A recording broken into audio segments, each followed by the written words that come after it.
C.S. 루이스가 쓴 고통의 문제라고 하는 책이 있습니다. 아주 명저라고 알려진 책인데요.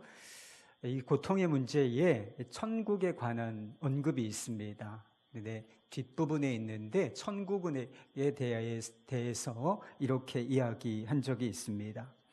우리가 과연 마음속으로 천국 외에 다른 것을 갈망한 적이 있었던가 하는 의문을 품는다.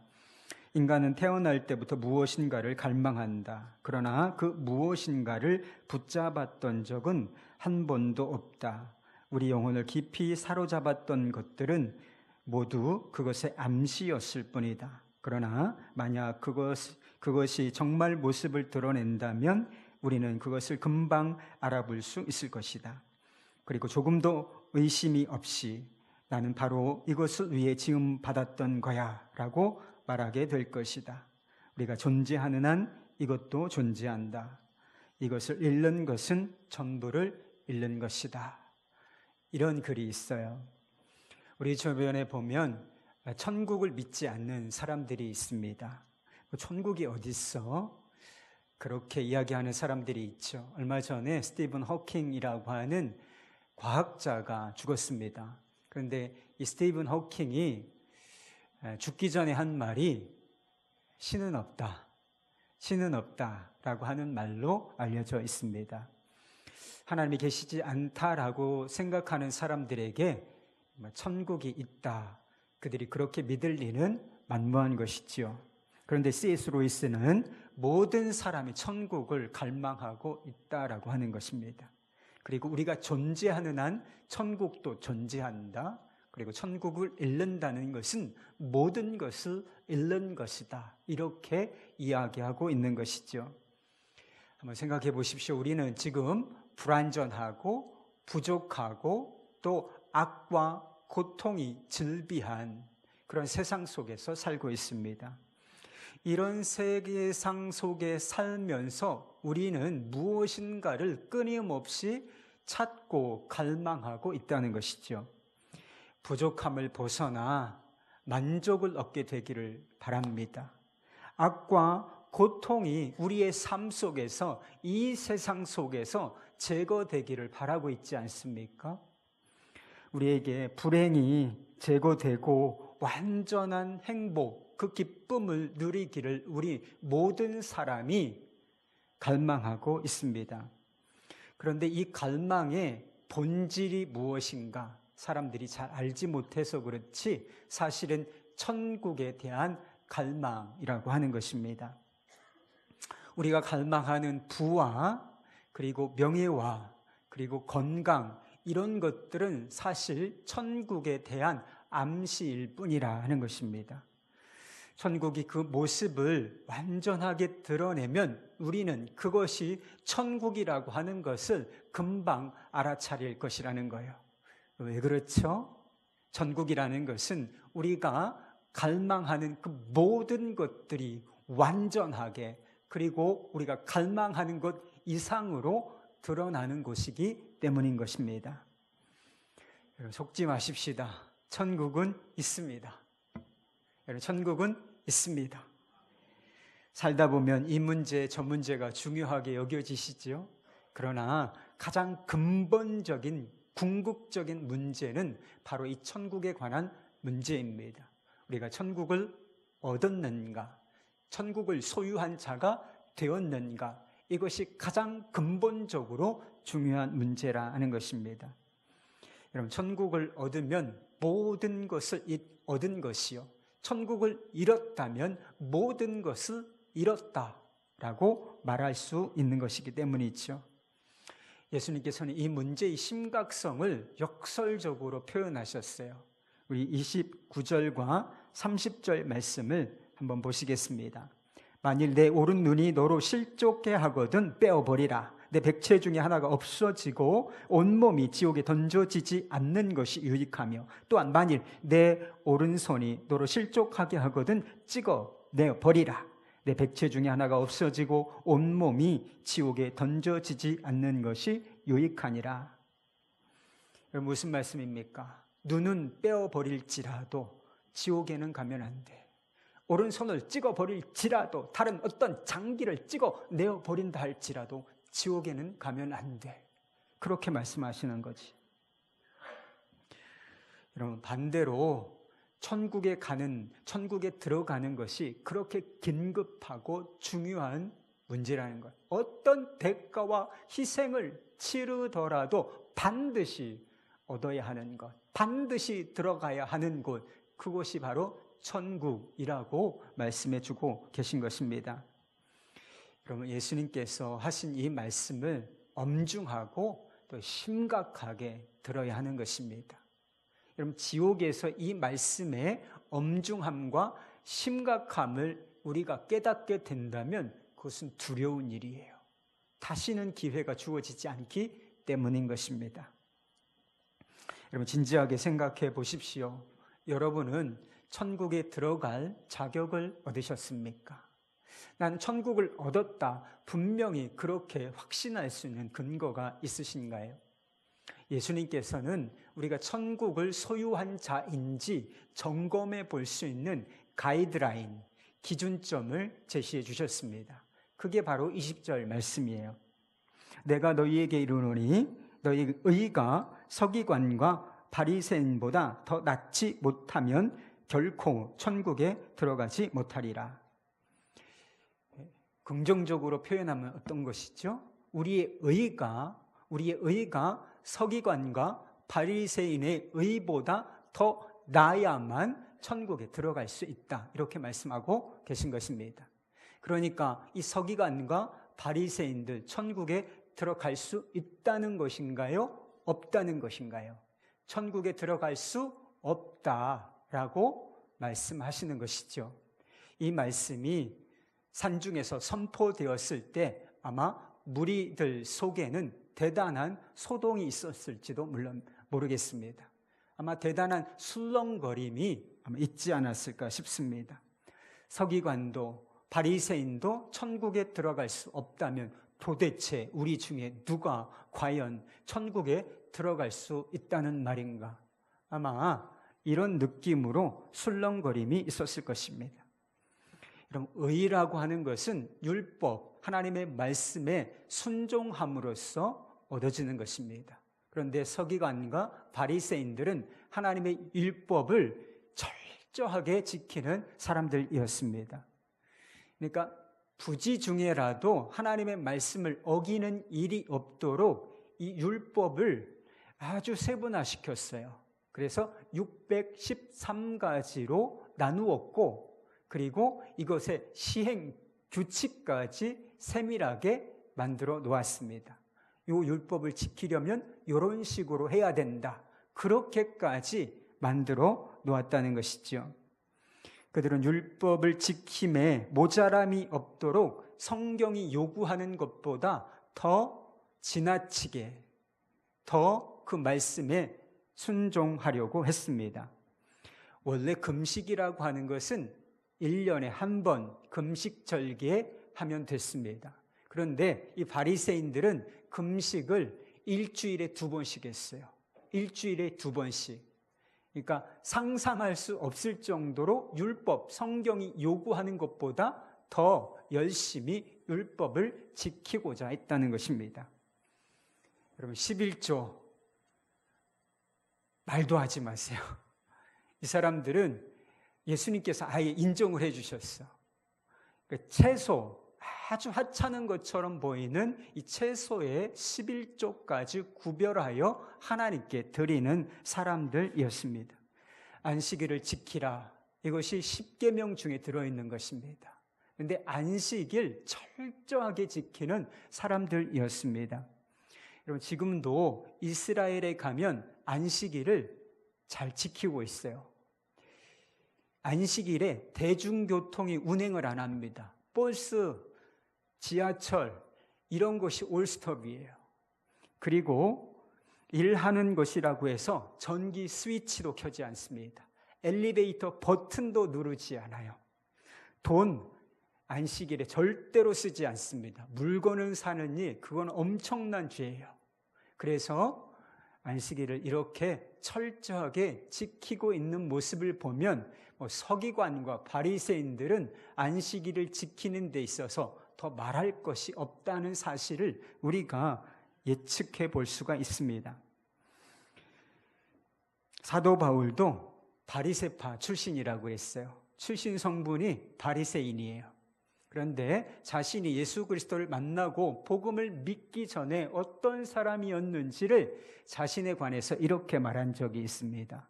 빌립보서 3장 6절 말씀, 열심으로는 교회를 박해하고 율법의 의로는 흠이 없는 자라. 율법을 지키는 자에 있어서, 지키는 데 있어서 흠이 없을 정도로 하나도 어김이 없이 온전하게 지켰다라고 스스로 이야기하고 있는 것이죠. 이것이 바로 서기관과 바리새인들이 바로 그런 사람들이었다라고 하는 것입니다. 서기관들은 또 바리새인들은 나는 율법을 잘 지키고 있다. 나는 의롭다. 그러므로 나는 천국에 들어갈 자격이 있다. 그렇게 생각하고 있었습니다. 그러나 예수님께서는 그들에게 이렇게 경고하셨습니다. 너희는 율법을 지키지 않고 있다. 너희는 죄인이다. 그러므로 너희는 천국에 들어가지 못한다라고 말씀입니다. 여러분, 왜 이런 차이가 생긴 것일까요? 율법을 바라보는 기준이 달랐기 때문인 것입니다.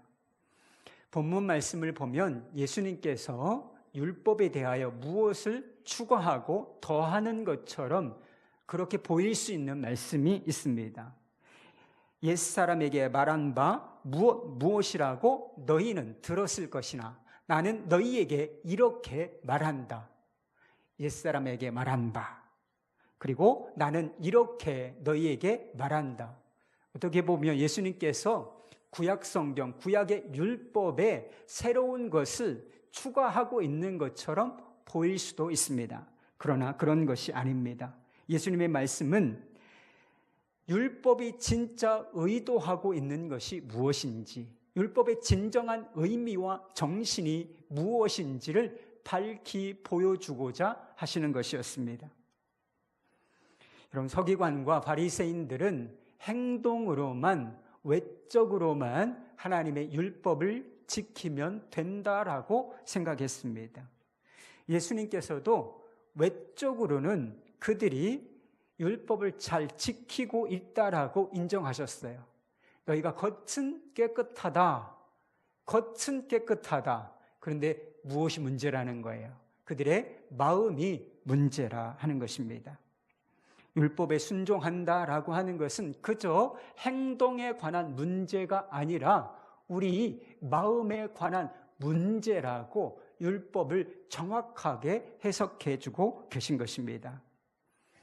여러분, 하나님께서는 인간을 지으실 때 인간이 어떤 존재인지 한번 생각해 보십시오. 인간을 지으실 때 그냥 육체적인 존재로, 기계적인 존재로 짓지 않으시고 인격을 가진 존재로, 마음과 감정을 가진 존재로 지으셨다는 것이죠. 그렇다면 율법을 주신 하나님께서 마음이야 어떻든지 그냥 기계적으로 행위만 보고 옳고 그름을 판단하시겠습니까? 하나님을 몰라도 너무도 모르는 이야기인 것이죠. 하나님께서 분명히 말씀하신 적이 있어요. 나 여호와는 중심을 보느니라. 나 여호와는 너희 마음의 중심을 보느니라. 이렇게 말씀해 주셨습니다. 본문 말씀에 보면 예수님께서 하나님의 율법이 의도하고 있는 것, 그 정신이 무엇인지를 정확하게 예를 들어서 설명을 해주고 계십니다. 첫 번째 예가 살인이라고 하는 문제예요. 21절, 22절 말씀입니다. 옛사람에게 말한 바 살인하지 말라. 누구든지 살인하면 심판을 받게 되리라 하였다는 것을 너희가 들었으나 나는 너희에게 이르노니 형제에게 노하는 자마다 심판을 받게 되고 형제에 대하여 라가라 하는 자는 공회에 잡혀가게 되고 미련한 놈이라 하는 자는 지옥불에 들어가게 되리라. 10계명에 보면 살인하지 말라라고 하는 계명이 있습니다. 아주 중대한 계명이죠. 그런데 육체적으로 사람의 생명을 빼앗지 않으면, 사람을 죽이지 않으면 살인하지 않은 것인가요? 우리는 그렇게 생각합니다. 서기관과 바리새인들도 그렇게 생각하고 나는 살인하지 않았다라고 생각하고 있었습니다. 그런데 예수님의 말씀은 무엇이에요? 살인하지 말라. 그 계명의 본질은 그것이라는 거예요. 단순히 육체의 생명을 빼앗는 것이 아닐 뿐만 아니라 형제에 대해서 분노해서도 안 된다는 거예요. 분노하는 것도 똑같이 살인하는 것이고 살인에 준하는 심판을 받게 될 것이다 라고 말씀하셨다는 것입니다. 그러니까 하나님께서는 살인이라고 하는 그 실행, 죄와 그리고 분노, 그리고 형제에 대해서 라가라, 미련한 놈이라 말하는 이 성질을 모욕하는 것, 이것을 같은 수준에서 놓고 바라보고 계시다 하는 이 점을 예수님께서 말씀하고 계시는 것입니다. 여러분, 우리는 분노와 살인이 다른 것이라고 생각합니다. 그런데 분노와 살인이 정말 그렇게 완벽하게 구분되어질 수 있는 것입니까? 그렇지 않아요. 살인의 뿌리가 있으니 그것이 바로 분노입니다. 그러니까 분노가 없는 상태에서, 아무런 미움도 없는 상태에서 다른 사람을 죽이는 사람이 있을까 한번 생각해 보세요. 없습니다. 모든 폭력, 살인의 뿌리는 그 밑바닥에는 사실 분노라고 하는 죄가 자리 잡고 있다라고 하는 것입니다. 요즘 뉴스에서 보도되고 있는 PC방 살인사건 아시죠? 21살의 젊은이를, 아르바이트생을 무참하게 열 몇 번인가를 찔러서 죽인 살인사건이 있습니다. 그리고 주차장에서 자신의 아내 전처를 또 칼로 찔러서 죽게 만든 그런 남편이 있다는 소식도 우리가 듣고 있습니다. 여러분, 이게 왜 일어났는 줄 아십니까? 전형적으로 분노살인이에요. 분노에 사로잡혀서 살인이라고 하는 실행죄를 짓게 되었던 것입니다. 우리는 이런 소식을 접하면서 어떻게 사람이 저렇게 악할 수 있나라고 분노합니다. 그러나 자신이 그런 존재인지를 깨닫고 사는 사람은 많지 않은 것 같습니다. 사람들의 죄에 대해서는 그렇게 분노하면서도 자신 안에 있는 죄성, 죄에 대해서는 분노하지 않는 사람들이 너무나 많다는 것입니다. 나치의 유대인 학살의 주범 중에 아돌프 아이히만이라고 하는 사람이 있었습니다. 이 사람이 2차 대전이 끝난 후에 도망갔어요. 남미로 도망을 갔다가 1960년에 체포되어서 재판을 받기 위해서 이스라엘로 압송되었습니다. 그런데 이 재판에 아주 한 가지 흥미로운 사건이 있었습니다. 아히만의 유죄를 인정하게 하고, 그리고 그에게 유죄 판결을 내리기 위해서는 증인이 필요했는데 증인을 찾았어요. 그가 수용소에서 그가 무도한 살인의 죄를 짓는 그런 장면을 목격한 사람이 필요했는데 그 사람 중에 하나가 바로 예히엘 데누루라고 하는 남자였습니다. 그런데 그가 증언을 하기 위해서 법정에 나왔고 유리 부스 속에 있는 그 아돌프 아이만을 그가 바라보았을 때 갑자기 퍽 하고 쓰러져서 대성통곡을 하게 됩니다. 울기 시작했어요. 법정은 금세 아수라장이 되고 말았습니다. 얼마 후에 CBS의 윌러스라고 하는 사람이 이 데누루라고 하는 사람을 인터뷰하게 됩니다. 그리고 그날의 장면, 재판장에 있었던 장면이 녹화되었는데 그 녹화 테이프를 보여주면서 도대체 그때 왜 이런 반응을 보였느냐고 물어보았습니다. 고통스러운 기억이 되살아났기 때문일까? 이 아히만이라고 하는 사람에 대한 증오심 때문이었을까? 아니었다라고 말했습니다. 그는 이렇게 말했습니다. 나 자신이 두려웠어요. 나 역시 그와 똑같은 일을 할 수 있다는 사실을 깨달았기 때문입니다. 이 아도스 아이만을 보니까 악마인 줄 알았어. 그런데 평범한 사람처럼 보였다는 거예요. 그 평범한 사람의 모습 속에서 나도 저런 사람이 저런 끔찍한 죄를 지을 수 있는 사람이구나 라고 하는 사실을 깨달았기 때문에 그가 쓰러져서 울 수밖에 없었다라고 하는 사실입니다. 여러분, 악마 같은 사람이 따로 있는 게 아닙니다. 살인의 DNA를 가진 사람이 따로 있는 게 아니에요. 우리도 상황과 조건이 맞으면, 어떤 기회에 탁 부딪히면 얼마든지 아이만과 같은 죄를 지을 수 있는 사람이라는 거예요. 그것이 우리 자신인 것입니다. 여러분은 지금까지 얼마나 많은 사람을 죽였습니까? 나는 사람을 죽인 적이 없는데요. 나는 살인의 죄를 짓지 않았습니다. 이런 마음 중심을 보시는 하나님께서도 여러분에 대해서 그렇게 판단하실까요? 하나님께서는 우리 마음 속에서 이미 수없이 많은 사람이 죽어나갔다는 사실을 알고 계십니다. 우리 마음에 죽은 자들의 뼈가 있다는 사실을 알고 계세요. 어쩌면 지금도 우리 마음 속에서 형제의 피가 흐르고 있다는 사실을 주목하여 바라보고 계실지도 모를 일입니다. 여러분, 간음의 죄도 똑같습니다.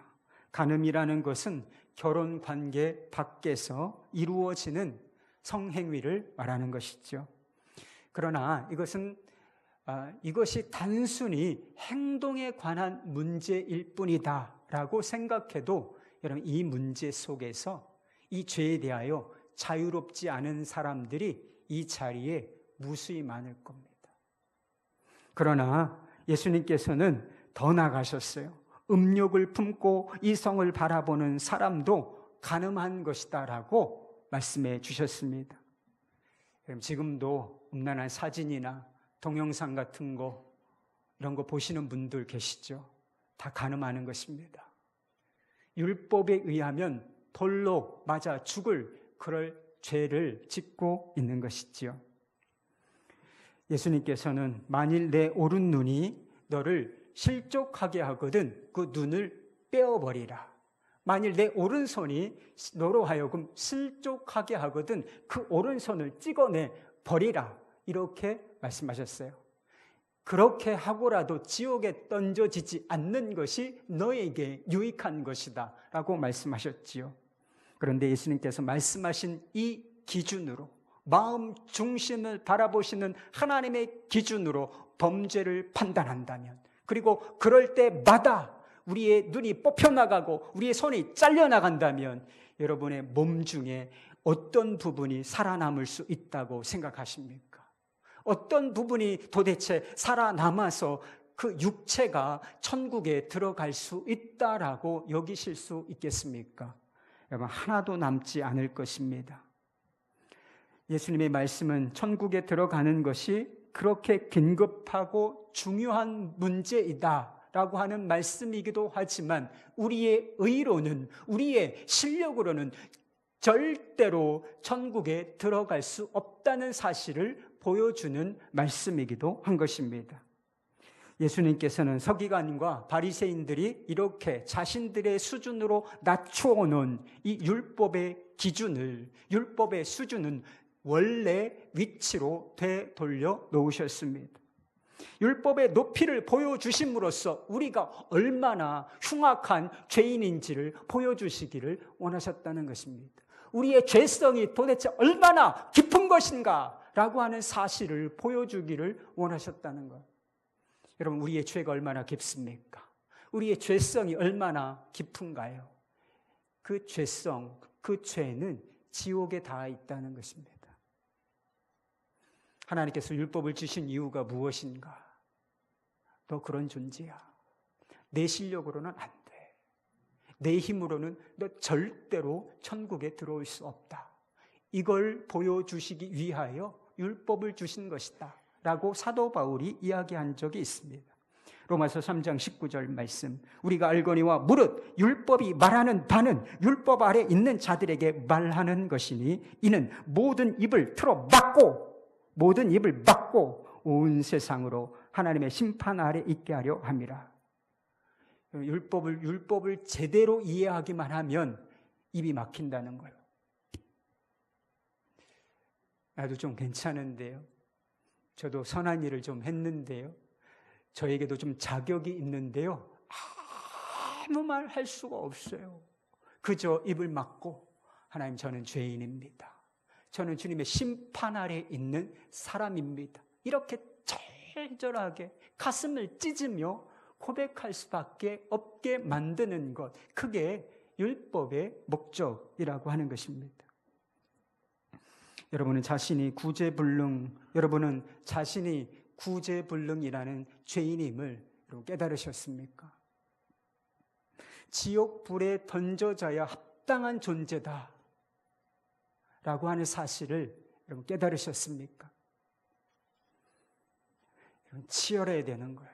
나도 그런 존재지, 이런 정도 가지고 깨달았다라고 할 수가 없어요. 마치 지옥에 떨어진 것과 같은 그런 느낌이 사실은 우리 안에 있어야 하는 것입니다. 심령이 가난한 사람, 애통한 사람, 의에 추리고 목마른 사람, 다 그런 사람을 이야기하고 있는 것입니다. 그런데요, 마음 깊이 그 사실을 깨달은 사람에게 천국 문이 열렸다는 기쁜 소식이 전해진다. 여러분, 이것이 바로 은혜의 복음인 것을 믿으실 수 있기를 바랍니다. 예수님께서는 천국에 들어가려면 너희 의가 서기관과 바리새인보다 더 나아야 할 것이다 라고 말씀해 주셨어요. 이게 무슨 가능성을 염두에 두고 말씀하신 걸까요? 서기관과 바리새인보다 더 나은 의가 있을 수 있고, 그리고 이것을 우리가 실제로 얻을 수 있다라고 하는 것을 말씀해 주고 있는 것이죠. 여러분, 우리가 이런 의, 바리새인과 서기관보다 더 나은 의를 어떻게 얻을 수 있겠습니까?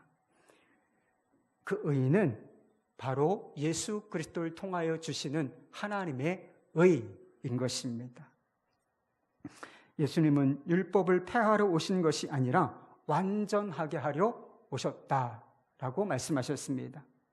그러니까 율법이 무엇인가 불완전하기 때문에 그것을 보완하러 오셨다, 이런 뜻이 아닙니다.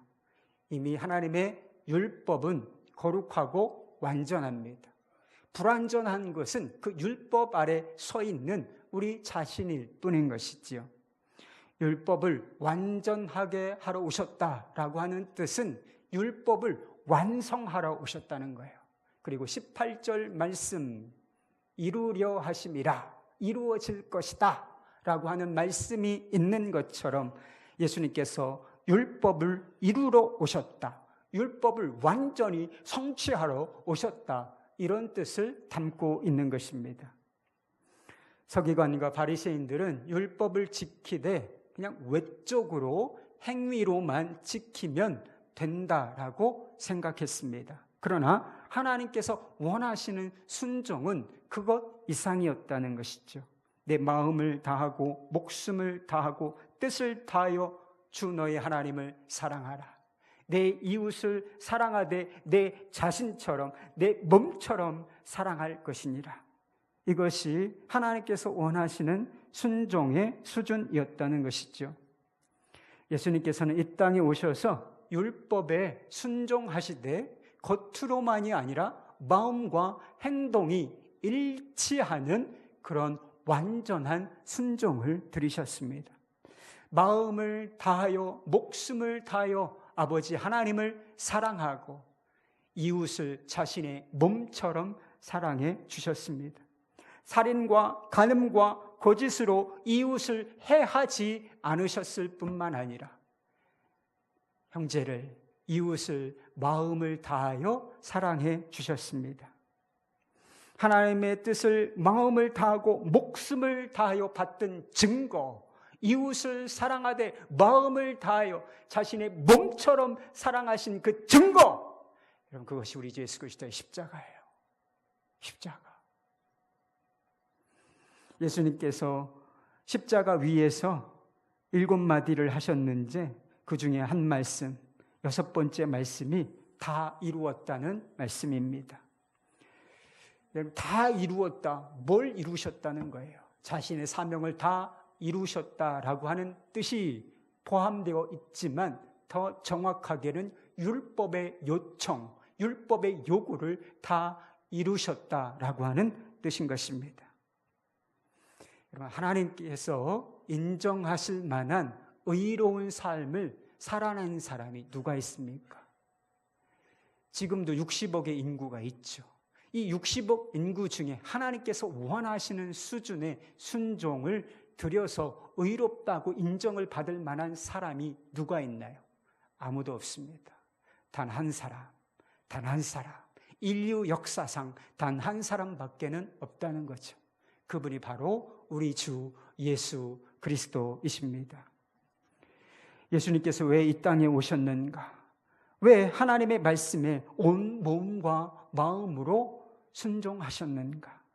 왜 그렇게 십자가에 달려서 비참한 죽음을 당하셨는가? 자신을 위한 것이 아니었습니다. 바로 우리를 위한 것이었습니다. 그 이유는 우리에게 서기관과 바리새인보다 더 나은 의의를 주시기 위함이었습니다. 능히 천국에 들어갈 수 있는 자격을 우리에게 주시기 위하여 이 모든 일이 예수 그리스도 안에서 완전하게 이루어진 줄 믿습니다. 하나님께서는 예수 그리스도의 의가 우리의 것이 될 수 있는 그 방법, 그 길도 정해 주셨어요. 여러분, 그것이 바로 믿음입니다. 믿음. 여러분, 믿음이 뭐죠? 믿음에는 한 가지 중요한 속성이 들어가 있어요. 그것은 자기를 부인하는 것입니다. 자신의 착함과 자신의 선함과 자신의 의로움과 자신에 대한 가능성 단 1%도 인정하지 않는 자기 부인, 자기 부정. 여러분, 이것이 믿음이에요. 이것이 믿음입니다. 믿음은 나 자신을 의지하지 않고 예수 그리스도를 의지하는 것입니다. 나의 실력을 의지하지 않고 이 십자가의 능력을 의지하는 것, 이것이 바로 믿음의 정의인 것입니다. 여러분, 우리가 그런 믿음으로 설 때 하나님께서 우리에게 아무 자격이 없는 자들이지만, 아무 공로 없는 자들이지만, 그저 죽을 자격밖에는 없는 자들이지만, 이런 자들에게 은혜로 예수 그리스도의 의, 하나님의 의를 선물로 주신다는 것입니다. 그게 믿음이 하는 일이에요. 예전에 한 성도님과 제가 세례문답을 한 적이 있습니다. 여러분, 세례를 받으려면 뭐가 필요하죠?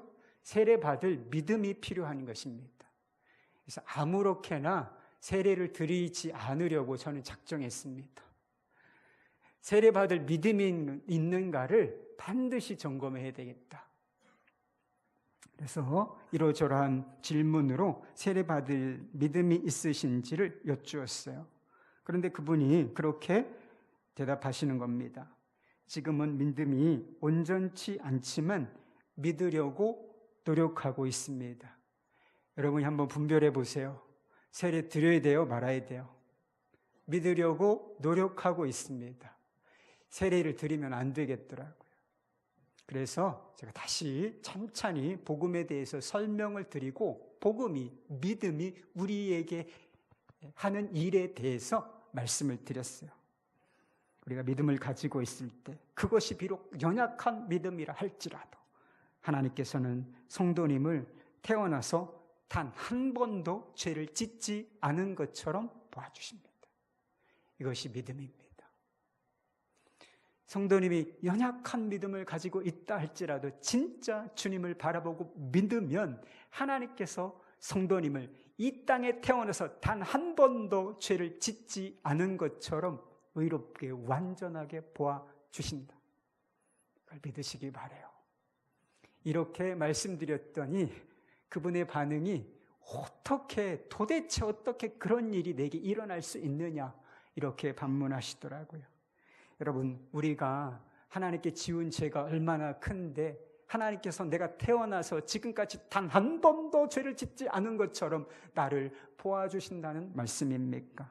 내가 얼마나 불완전한 존재이고 하나님의 말씀을 얼마나 많이 어겼는데 하나님께서 나 같은 자를 완전한 자로, 흠이 없는 자로, 마음과 행동으로 완전한 자로 보아주실 수 있다는 말인가요? 이유는 오직 한 가지밖에는 없는 것입니다. 바로 예수 그리스도께서 우리의 의로움이 되시기 때문입니다. 예수 그리스도께서는 완벽하시잖아요. 그분이 이루신 의는 완전한 것입니다. 우리가 그분을 의지하고 바라볼 때에 그분의 의가 내 의로 여겨주신다. 그게 복음인 것입니다. 고린도전서 1장 30절 말씀입니다. 너희는 하나님으로부터 나서 그리스도 예수 안에 있고 예수는 하나님으로부터 나와서 우리에게 지혜와 의로움과 거룩함과 구원함이 되셨다. 할렐루야. 예수가 우리의 구원입니다. 예수가 우리의 의, 예수가 우리의 의로움, 거룩함이 되신다는 것입니다. 우리가 중요한 사실 한 가지만 말씀을 드리고 말씀을 맺겠습니다. 우리가 예수를 이제 믿었으니 율법은 상관없는 것인가? 율법은 지키지 않아도 되는 것인가? 어떤 사람들은 그렇게 주장합니다. 이제 율법과는 상관없는 사람이 되었다. 그러나 이 말씀을 보면 그렇지 않습니다. 율법은 천지가 없어지는 그날까지 폐하여지지 않을 것이다 라고 말씀하셨습니다. 하나님만 섬기라, 살인하지 말라, 간음하지 말라, 도둑질하지 말라, 거짓 증거하지 말라, 다 지켜야 하는 것입니다. 이 율법을 지키되 형식적으로만 아니라 마음으로 형제를 사랑하고 하나님을 경외하는 마음으로 이 말씀을 지켜야 하는 것입니다. 그런데요, 예전과 확연히 달라진 것이 있다는 사실을 기억하셔야 합니다. 우리는 의롭게 되기 위하여 이 말씀에 순종하는 것이 아니라 이미 예수 그리스도 안에서 의로운 자로 선포되었기 때문에 우리가 이 말씀을 지키는 것입니다. 하나님의 인정을 받고 사랑을 받기 위하여 이 거룩한 율법을 지키는 것이 아니라 이미 예수 그리스도 안에서 인정과 사랑이 완벽하게 주어졌기 때문에 그 사랑에 감격하여 하나님의 말씀을 지키는 것입니다. 율법을 완성하신 예수님께서 우리 안에 와 계십니다. 그분이 사랑으로서, 사랑의 법으로서 우리 안에 역사하고 계시다는 것이죠. 그러니까 율법에 대한 태도가 그 이전과 지금과 같을 수는 없는 것입니다. 하나님을 사랑하고 하나님의 법에 순종하고자 하는 태도를 가진 사람, 여러분 그 사람이 예수 그리스도의 의를 받은 사람입니다. 그 사람이 구원받았다라고 하는 증거를 가진 사람이라고 하는 사실을 기억하실 수 있기를 바랍니다. 자기를 부인하고 제 십자가를 지고 나를 따를 것이다. 자신에 대해서 절망한 사람에게 이 말씀은 어려운 것이 아닙니다. 예수 그리스도를 바라보라. 오직 예수 그리스도만을 바라보라. 자신에게 아무것도 기대할 것, 소망할 것도 없다라고 하는 사실을 절절하게 깨달은 사람에게는 이 말씀이 복음입니다. 나는 죽고 예수로 살기 어려워요. 나는 죽고 예수로 살라. 자신이 이미 죄에 대하여 죄 때문에 죽은 존재다라고 하는 사실을 마음속으로 깊이 깨달은 사람에게 나는 죽고 예수로 사는 것은 복음입니다. 기쁜 거예요. 우리의 실력으로는 절대로 천국에 들어갈 수 없습니다. 여러분 힘써 애써 사시지요. 그러나 여러분의 실력으로 살기로 작정하고 세상에 나가서 살아보시면 매번 실패밖에는 없어요. 절대로 행복해질 수 없습니다. 여러분 예수의 실력으로 살아야 하는 것입니다. 예수의 능력으로 세상을 살 때 우리에게 삶의 문이 열리는 것을 믿으실 수 있기를 바랍니다. 예수 그리스도께서 우리의 의가 되시고 우리의 실력이 되십니다. 우리 자신에 대한 믿음을 포기하고 그리스도를 의지하십시다. 그분 의지하여 살고 그분의 의지하여 하나님의 말씀에 의지하여 살아가십시다. 예수 그리스도께서 우리 안에 계신 예수 그리스도께서 우리를 천국으로 인도해 주실 것입니다.